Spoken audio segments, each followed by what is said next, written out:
Mr. Chair, gusto ko pong pasalamatan bago ko magtapos si Enrique Hill at Lisa Soberano sa pagbati at pamanghik na ipinaabot nila sa aming mag-asawa. Naramdaman ko ang kanilang katapatan. Sana po ganun ang ABS-CBN.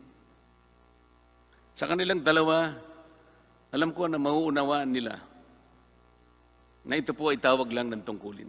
At hinahangad ko ang higit na tagumpay para sa kanila sa mga darating na panahon. Let me end with a popular movie clip from an on-screen and off-screen hero that had captured the hearts of millions of Filipinos.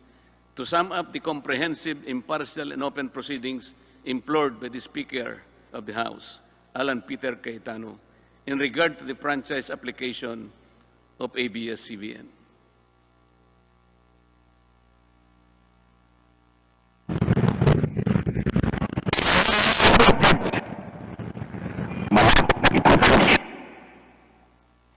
Yang sabi nga po ni FPJ, Mr. Chair,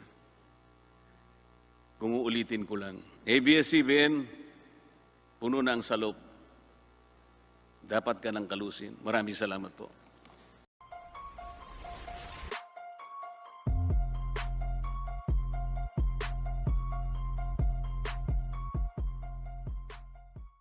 Thank you, Mr. Chair. I was requested to go back a few lines. I'll start with alleged black time with Amcara. Ganito rin po ang napatunayan na ginawa ng ABS-CBN nang gamitin nila ang Channel 43 para lumipat mula sa analog papunta sa digital na sistema. Mula pa sa demonstration period na ibinigay ng NTC sa ABS-CBN na hanggang June 30, 2015 lamang, ito ay nagpatuloy sa pag-broadcast ng TV Plus at pay-per-view hanggang ito ay umabot ng 5 taon at 4 na buwan. At 1 taon bago matapos ang prangkisa ng ABS-CBN at Amcara, ay ibinenta nito ang 49% ng kanyang pagmamay-ari nito sa Amcara. At nagkunmang na black timing lang ang lahat para mapagtakpan ang paggamit ng TV Plus sa pag-akala nito na ang prangkisa ng Amcara ay hindi na mapapansin na paso na rin noon pang Mayo 4, 2020. Nabuko pa ang ABS-CBN ng mapatunayan sa pagdinig na hindi black time ang arrangement nila, kundi isang use of rock na ipinagbabawal po sa prangkisa. Ito po ay dahil sa pag-amin na rin ni Ginoong Karandang na sa halos 24 na taon ng ABS-CBN ang gumagamit sa kanilang frequency, gamit ang sariling logo, tauhan, pasilidad sa pag-ere ng kanilang programa.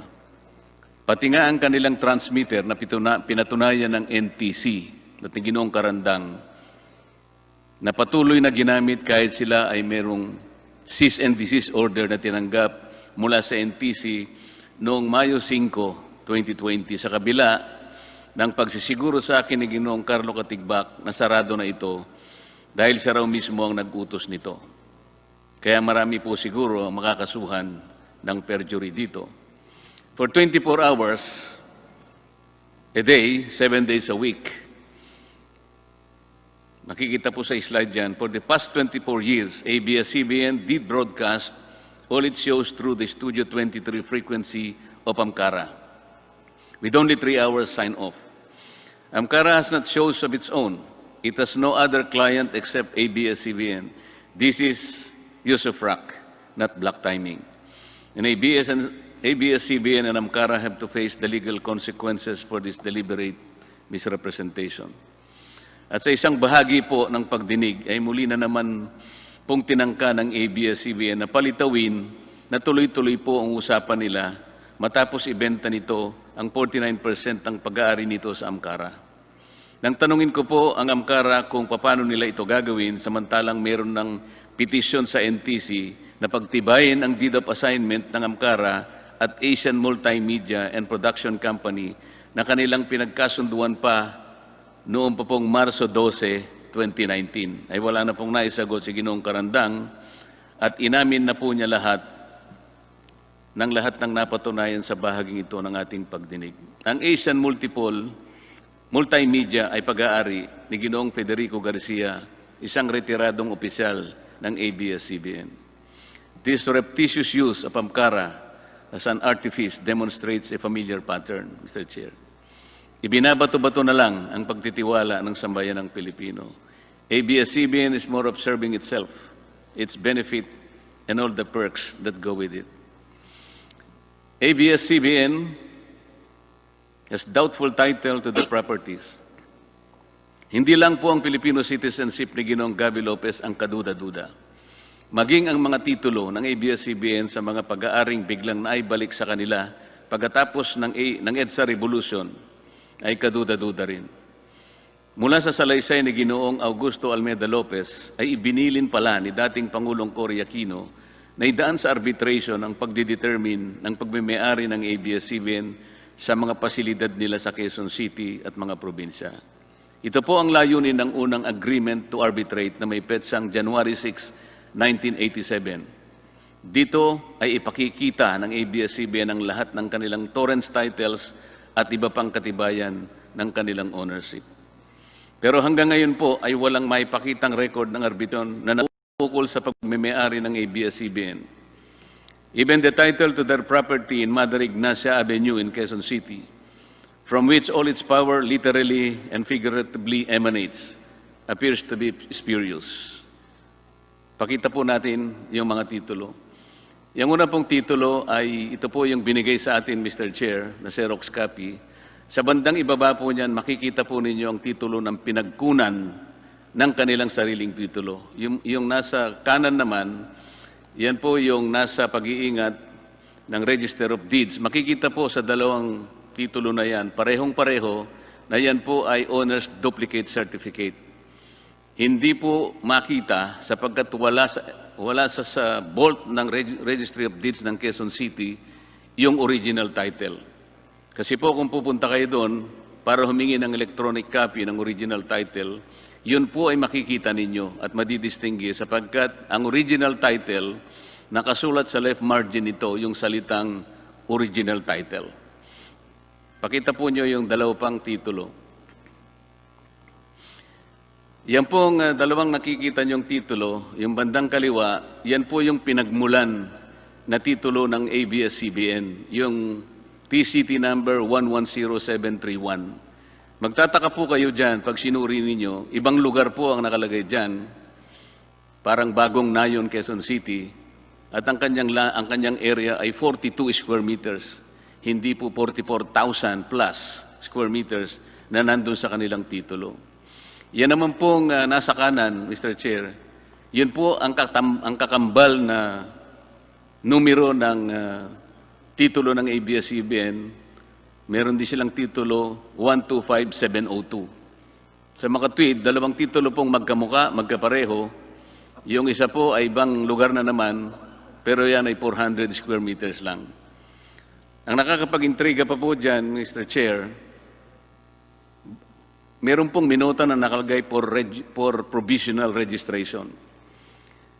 Pero 53 taon nang nakararaan, hindi naman po nila makita o hindi maipakita sa atin yung kopya ng petition for registration. Ang katibayan na maaring wala pong ganun, sapagkat hindi man lang naka-annotate doon sa likod ng titulo na dapat sana ay naka-annotate po yung petition for registration sa likod ng titulo. Wala po. At the very least, Mr. Chair, makikita natin doon yung title ng kaso, Petition for Registration or Petition for Provisional Registration, yung case number, at pati na po yung pangalan po ng korte. Halimbawa po, Branch 110 ng Regional Trial Court, Quezon City. Wala po lahat yun. Kaya talaga pong kaduda-duda yung titulo mismo ng ABS-CBN diyan sa may Mother Ignacia na kung saan nandyan po ang kanilang headquarters. Ito po siguro ang dahilan, Mr. Chair, kung bakit ipinasya ni Pangulong Cory Aquino na idaan ang lahat sa arbitration. Sa kasamang palad, wala nga po silang maipakita ng record ng arbitration na ito hanggang sa ngayon. Tax evasion. It was conclusively proved that ABS-CBN and its subsidiaries engaged in complex schemes to unjustly avoid paying taxes or unconscionably reduce the taxes due to the government. Nakasaad po sa prangkisa ng ABS-CBN na dapat itong magbayad ng tama at kaukulang buwis sa pagtuos ng BIR. But ABS-CBN used its wholly owned subsidiary, Big Dipper Digital Content and Design Inc., a PESA-registered IT company, as a convenient tax shield to deprive the government of billions in revenues. Lumitaw po sa pagdinig na bilang isang PESA-registered company, ang Big Dipper ay exempted sa pagbabayad ng buwis sa unang 6 na taon nito. Pagkatapos nito ay lilipat siya sa 5% na pagbabayad ng tax on gross income, napakaliit kung ihahambing sa hindi PESA-registered company na nagbabayad ng 30% of its taxable income, maliban pa sa iba't iba pang national and local taxes. Ang mas malaking bentaha po ng Big Dipper ay walang tax na ibinabayad kung magdideclare po ng dividends na kasangkot ang ABS-CBN bilang parent company. Very much like the Amcara ploy, Big Dipper has no other clients than ABS-CBN and its subsidiaries. It has only one foreign client, ABS-CBN Global Hungary, na wala pong empleyado kahit isa. In other words, Big Dipper exists only for and because of ABS-CBN, which inflates its costs paid for digitization to Big Dipper and therefore reduces its 30% tax obligation on its income but reaps a windfall on dividends with Big Dipper, which is zero-rated. Ang pera ay pumapasok lang sa isang bulsa at lumalabas din sa kabilang bulsa dahil iisang tao lang ang may suot ng pantalon na merong 2 malalim na bulsa. By taking advantage of the Philippine Export Processing Zone, Big Dipper was able to significantly reduce its costs while inflating its income, courtesy of its client relatives. It is good that the Committee on Good Government and Public Accountability will conduct a parallel investigation with the Public Accounts Committee to look at possible collusion with the officials of PESA. For the past 4 years alone, Big Dipper declared revenue amounting to 10.6 billion pesos. Nakikita po nyo sa slide. The declared dividends went to the coffers of ABS-CBN tax-free. Ordinarily, this amount would have been assessed income tax of 3.7 billion pesos. That's the amount that the government should have earned, and would have eventually went to education, health, assistance to victims of calamities, and similar public services. ABS-CBN claims that BIR has cleared it of any tax liabilities. But the same agency also clarified that the tax clearance is issued not to mean that ABS-CBN has no other liabilities, or that when fraud is detected, it is already immune for further investigation. Hindi po. Kapag nakatuklas po sila ng fraud, maaari pa rin silang investigahan kahit na meron silang tax clearance. The BIR Regional Director, in fact, signified his intention to look into the operations of Big Dipper in the light of the revealing pieces of evidence that were elicited during the hearings. Bakit nga po ang GMA7 na hindi naman kasing laki o yaman kaya ng ABS-CBN ay nakapagbabayad ng lampas sa 1 bilyong piso kada taon?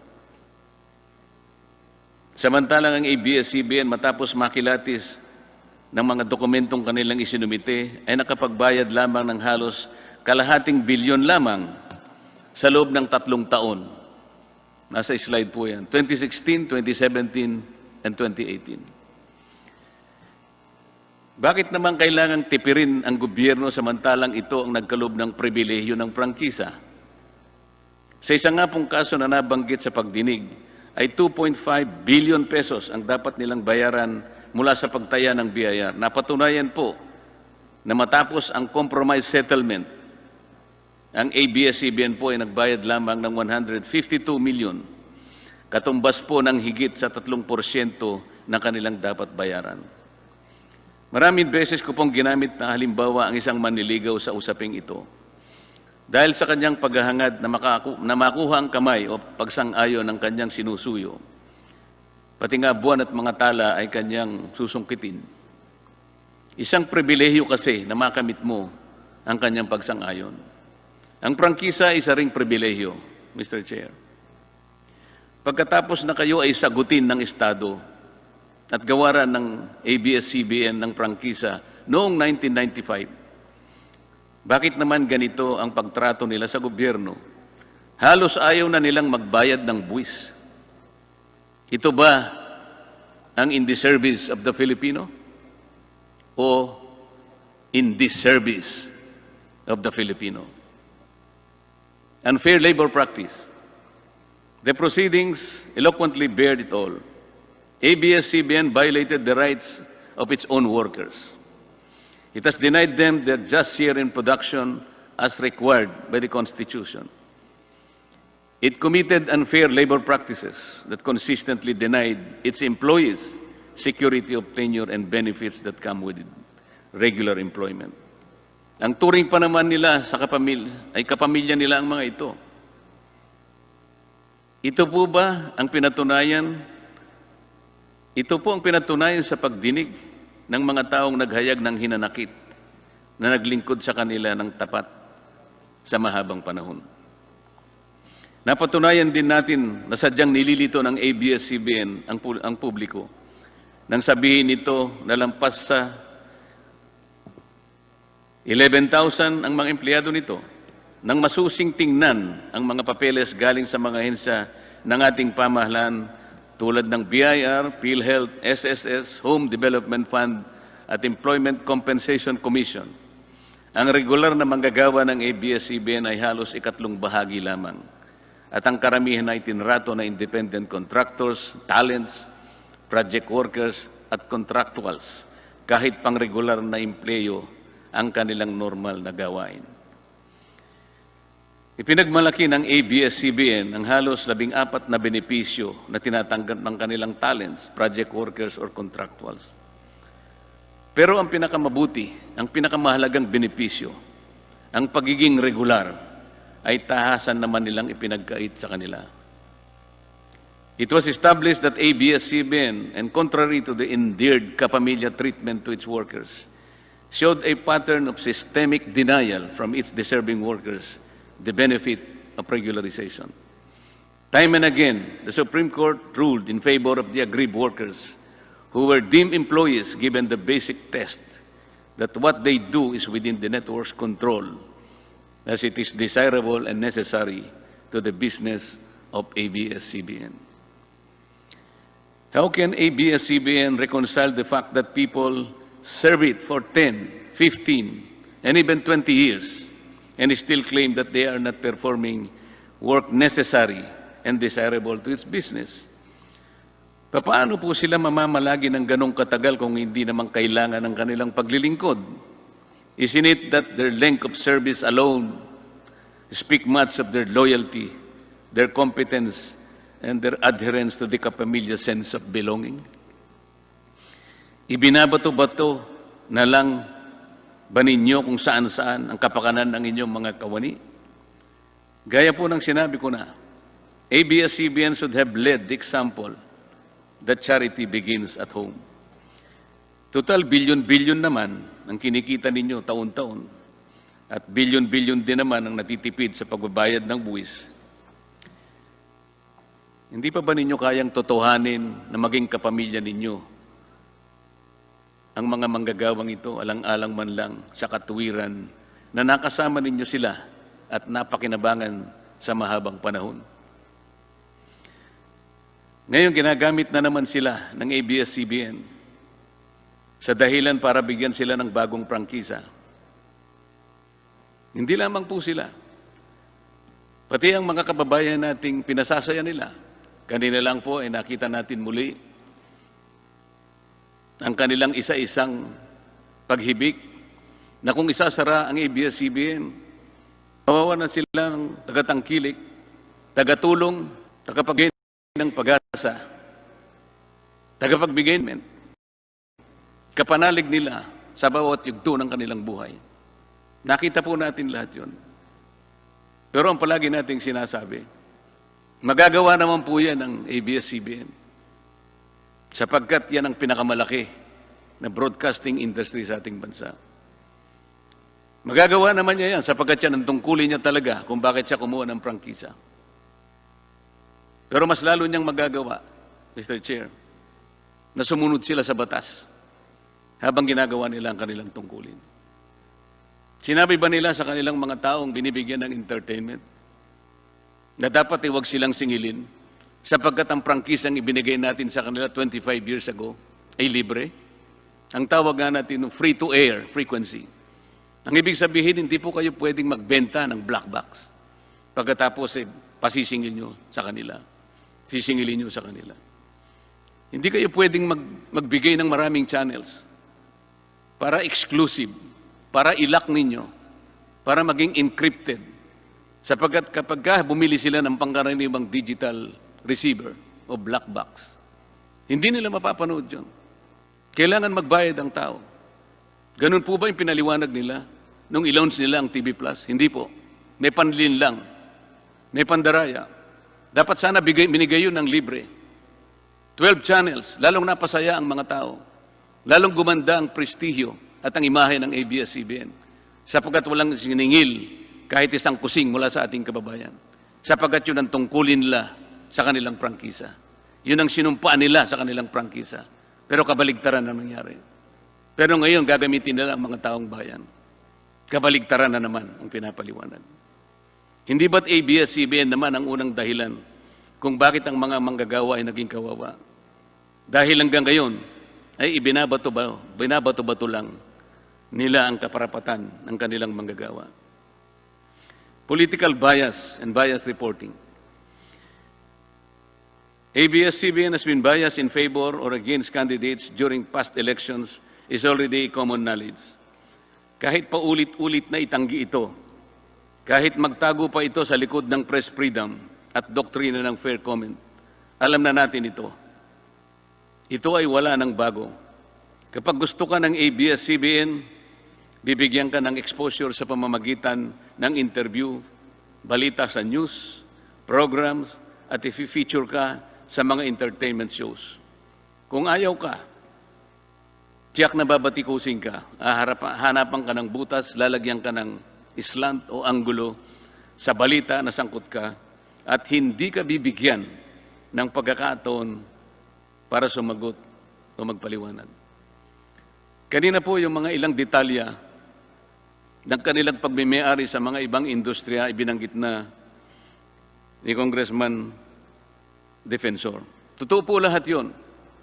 Nagagamit po ang lahat ng ito na plataforma para gumawa sila ng kaniyang sariling mga opisyal sa gobyerno. Tutulungan nila para maproteksyonan ang kanilang mga industriya. Ibig sabihin, hindi po in the service of the Filipino. In the service of the Filipino ang mas tamang angkop. We heard some of our colleagues who ventilated their complaints. When asked, Mr. Carlo Katigbak confirmed that their sentiments are valid, and he publicly made a commitment that everyone will be accorded the chance to air their sides in his network. The offer obviously came too late in the day. It has been established and has become public knowledge that ABS-CBN aired the anti-Duterte and paid for former Senator Antonio Trillanes IV, and that exploited children in partisan politics. And despite the fact that it happened on the last day of the election period, when candidate Duterte had no more chance to react or clear his name in the same media network. Mabuti na lamang po at nag-issue ng TRO ang korte sa petisyon ni Speaker Alan Cayetano na noon ay Vice President ni Pangulong Duterte. Ayan po yung mga slides para sa inyong kapakanan. But it is not the bias reporting and the negative campaign per se that is insidious. It is the use of ABS-CBN's network to influence the outcome of political exercise, not for public good, but for its narrow political end that will inure to the advancement of ABS-CBN's corporate interests. Political partisanship is contrary to the terms of its legislative franchise and in violation of the Omnibus Election Code. Uulitin ko po ang sinabi ko na sa umpisa pa ng pagdinig natin. Hindi na dapat ma-impluwensya ang mga mamamayan sa pakikialam ng ABS-CBN sa politika. If ABS-CBN wants to be in the service of the Filipino people, it should stop mixing up its economic objectives with the simple aspirations of the ordinary citizens. These two are different and poles apart. At this point, please allow me to address the ABS-CBN's contention that possible denial of its franchise application is tantamount to violation of freedom of the press and of free speech. Kung tatanggapin po natin ang misleading na argumentong ito, edi yun palang napakaraming aplikasyon para sa renewal ng franchise ng mga radio and television stations. Noon, ay dapat pala pinagbigyan na lang natin lahat, Mr. Chair. At hindi natin siguro sila inayawan. Kung yun po yung argumento lang. Pero hindi po eh. Kasi po kung tatanggapin natin yun ang argumento, ang prangkisa will become a matter of right. Hindi na po siya pribilehyo. Wala na tayong discretion. Puro ministerial na lang. Pagka po dumating na sa Committee on Legislative Franchises, wala na po tayong option doon. Siguradong dapat po ibigay natin. Sapagkat pag hindi natin ibinigay, sasabihin nila, oh, that is a violation of free speech. Hindi po ganun. That will be in direct violation of the mandate reposed by the Constitution to Congress as the guardian of this special privilege. Unable to repel the avalanche of evidence against the grant of a new franchise, ABS-CBN Corporation tries a new tact. Very recently, they asked for prayers, words, and actions, and pleaded for help, saying that it's no longer about business for them, but about the kind of system and country and leadership we want. Ito po yung sinabi nila, quoted po ito sa social media and other platforms. But how can ABS-CBN manage to still reverse the tide of public opinion against it when their phalanx of lawyers and accountants prove inadequate to the evidence-based interpellations on the floor that exposed their ruse and legerdemain? The last 2 days of the hearing told it all. The defenses of ABS-CBN finally crumbled in tatters, and for all the people to see. The irony is ABS-CBN's appeal to flood, I will quote this again, to flood social media pages with positive stories about ABS-CBN.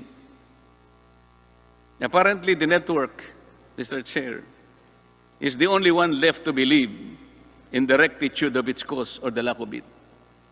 Mr. Chair, maybe they are living in a parallel universe. It is like the proverbial ostrich that buried its head in the sand, but exposed its whole body for all people to see. This is the pitiful state of a broadcasting company which believed that it was invincible for so long a time, and it is above the law.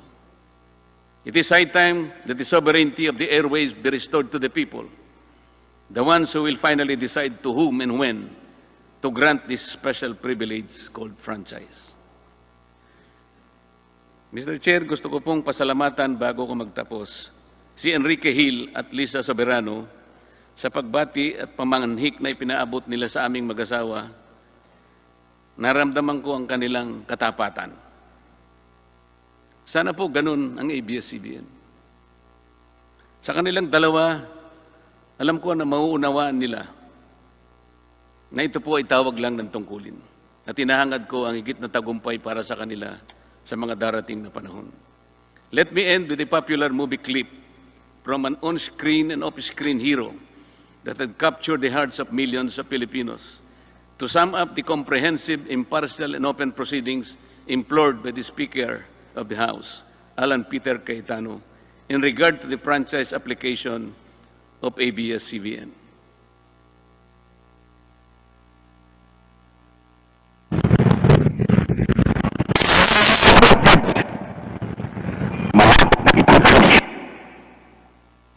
Kaya sabi nga po ni FPJ, Mr. Chair, kung uulitin ko lang, ABS-CBN, puno na ang salop. Dapat ka ng kalusin. Maraming salamat po.